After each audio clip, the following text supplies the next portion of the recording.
Welcome to shops of blessing. దేవుని కృపలో భద్రపరచబడి నూతన దినములో ప్రవేశించాం. ఈనాటి దేవుని వాగ్దానం. వేట కాని ఉరులో నుండి ఆయన నిన్ను విడిపించును. He will deliver you from the snare of the fowler. 91వ దావీదు కీర్తన 3వ వచనం. Praise God. ఈ నూతన దినములో దేవుడు మీ కొరకు సిద్ధపరిచిన ప్రతి దీవెన ఆకాశపు వాకిళ్ళు విప్పి మీ మీద కృంభరించునుగాక. మరి యొక్క నూతన దినాన్ని ఆరంభిస్తున్న నేపథ్యములో ప్రేమ కలిగిన వాగ్దానము ద్వారా దేవుడు మనల్ని దర్శిస్తూ ఉన్నాడు. అల్లకల్లోలంగా ఉన్న సముద్రాన్ని నిమ్మళపరచగల సమర్థుడు ఆయన. సముద్రమే కాదు సుమా, మన ఆత్మీయ జీవన సముద్రంలో కూడా చెలరేగే అనేకమైన ఒడిదుడుకులను, అలలను, ఇలాంటివి ఎన్నో ఉండొచ్చు. అవన్నీ కూడా మాట మాత్రము చేత వాటన్నిటినీ నిమ్మలం పరచగలడు ఆయన. ఆయనకు అసాధ్యమైనది ఏదీ లేదు. కొన్ని సమయాలలో అంత మంచిగా ఉంది అని మనం విశ్రమిద్దామని అనుకునే నేపథ్యములో ఆ సమయంలోనే మాటు వేసిన వేటగాని వలె అపవాది మన మీద దాడి చేస్తాడు. మనలను ఆత్మీయముగా, శారీరకముగా, ప్రతి విధముగా బలహీనపరచాలని ప్రయత్నము చేస్తాడు. కానీ నీ దేవుడు నిన్ను ప్రేమించేవాడు. నిన్ను మర్చిపోలేదు ఆయన. మనందరి ఎడల ప్రేమ కలిగిన వాడై, వాత్సల్యత కనికరము కలిగిన వాడై చేయి పట్టుకొని ప్రేమతో నడిపిస్తాడు ఆయన. ఈ మాటను బట్టి మనము ధైర్యపరచబడ్డాం. ఈ మాటను బట్టి ఆదరణ పొందుకోవలసిన వారంగా ఉన్నాం. సాతాను ఎన్నో విధములైన కపటోపాయముల చేత మనలను ఊరిలో ఒక ఉచ్చులో ఇరికించి బంధించి, నువ్వు కుములుతూ ఉంటే ఆనందిస్తాడు, ఒక ప్రక్క అవహేళన చేస్తాడు. నీ విశ్వాసాన్ని, నీ భక్తిని, నీవు నమ్ముకున్నటువంటి ఆ దేవుణ్ణి అవహేళన చేస్తూ ఉంటాడు. మన అనుభవాలలో ఇలాంటివి చాలా మన జీవితంలో ఉంటాయి. ఈ జీవన ప్రయాణంలో శ్రమల గుండా, ఇరుకులు ఇబ్బందుల గుండా నువ్వు ప్రవేశించవలసి రావచ్చు, నడిచి రావాల్సి వచ్చుండొచ్చు.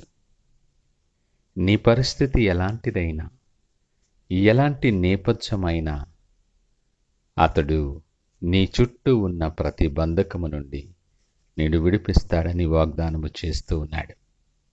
మన జీవన విధానములో, జీవన మార్గములో ఎన్నో అనుభవాలు మన ప్రయాణంతో ముడిపడి ఉంటాయి.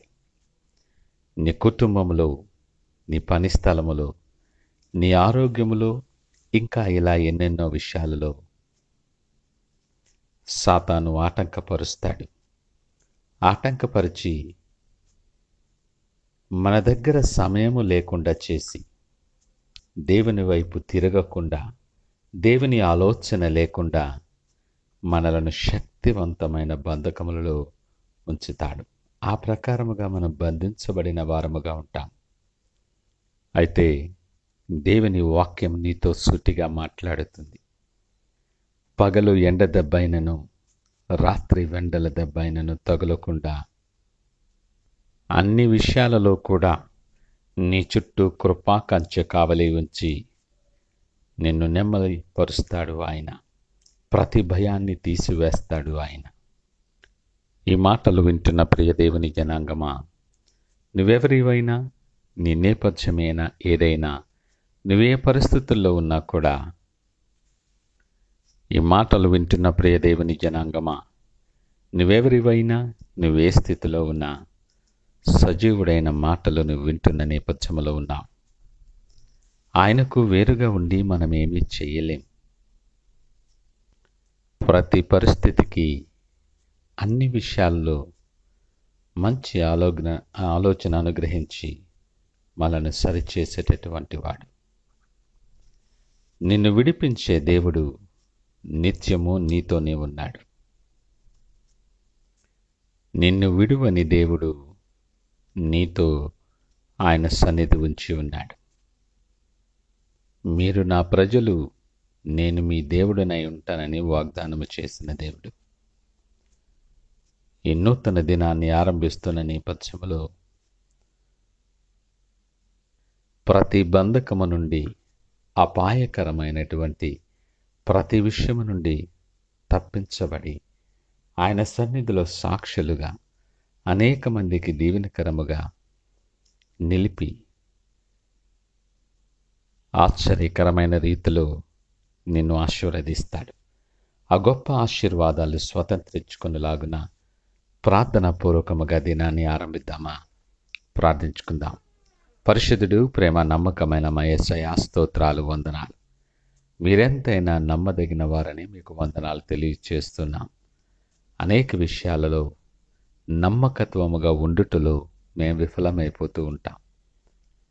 నమ్ముట నీ వలనైతే నమ్మువానికి సమస్తమును సాధ్యమని లేఖనం ఎరుగు కూడా ఆవగింజను పోలిన విశ్వాసము కూడా లేని భ్రష్టులైపోతూ ఉన్నాం. నాతో మాతో మీరు సూటిగా మాట్లాడారు. ప్రతి పరిస్థితికి చాలిన దేవుడని, వేటకని ఊరిలో నుండి విడిపించే గొప్ప దేవుడని మీకు వందనాలు తెలియచేస్తూ ఉన్నా. ఈ నూతన దినములు నీ వైపు చూస్తూ దినాన్ని ఆరంభిస్తుంటుండగా మీరు సిద్ధపరిచిన ప్రతి దీవెన మా మీద కృమ్మరించి మీరే మహిమ, ఘనత, ప్రభావాలు పొందమని యేసు నామమున అడిగి వేడుకొంచున్నాము తండ్రి. ఆమేన్. God bless you.